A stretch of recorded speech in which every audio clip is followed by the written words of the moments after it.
360ရက်ကအသစ်ထပ်မံထုတ်လုပ်ထားတဲ့ Vocabulary Beta AR application အသုံးပြုပုံလေးနဲ့မိတ်ဆက်ပေးခြင်းပါတယ်။ Vocabulary Beta AR application နဲ့ဆိုရင်အသက်၄နှစ်နဲ့အထက်ကလေးငယ်လေးများအတွက်အင်္ဂလိပ်စာဝေါ်ဟာရ200ကျော်ကိုအတန်အတွက်မမှန်နဲ့စိတ်ဝင်စားဖွယ်လေ့လာနိုင်မှုဖန်တီးထုတ်လုပ်ထားတာဖြစ်ပါတယ်။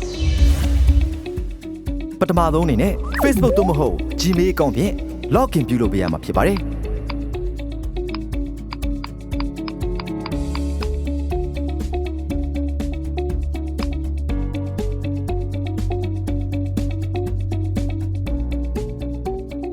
ဘူးထဲမှာဆိုရင်တော့ flash ကပ်ပေါင်း28ကပ်နဲ့ဖုန်း3လုံးအထိအသုံးပြုလို့ရနိုင်မဲ့ QR code လေးပါဝင်ပါတယ်။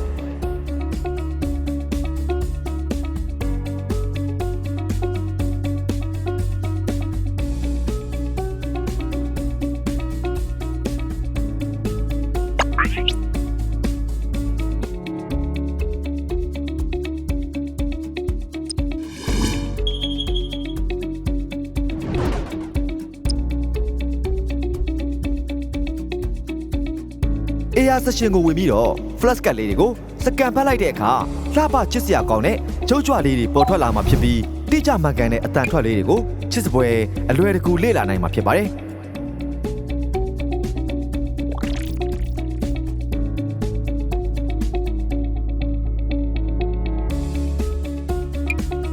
The giraffe is walking.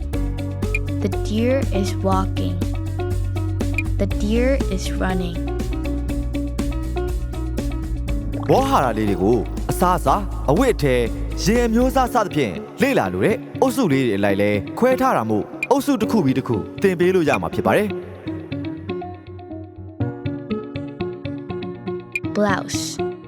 skirt, tennis racket. flash ကတ်လေးနဲ့ကတ်ကိုအတူထားပြီးစကန်ဖတ်လိုက်တဲ့အခါမှာလဲ Tennis ball. animation လှုပ်ရှားမှုလေးတွေနဲ့အတူ action verb လေးတွေကို Basket. လေ့လာနိုင်အောင်မှာဖြစ်ပါတယ်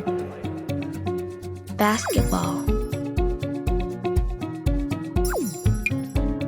ပုံမပျော်ရွှင်မှုကောင်းတဲ့အချက်ကလေးကတော့ပျော်ရွှင်ပွဲဂိမ်းကလေးတွေလည်း Car. ပါနေသေးတာပဲဖြစ်ပါတယ်ဂိမ်းလေးကစားဖို့ဆိုရင်တော့ဂိမ်း session လေးကိုဝင်ပြီးတော့ Bicycle. ပျော်ရွှင်စွာကစားနိုင်မှာဖြစ်ပါတယ်ထို့အပြင်အခြားမီနီဂိမ်းလေးတွေလည်းရှိသေးတာဆိုတော့အိမ်မှာနေရင်ဂိမ်းကစားရင်ပျော်ပျော်ရွှင်ရွှင်စတင်လို့ရပြီပေါ့ Go. Apple. Book. Cake.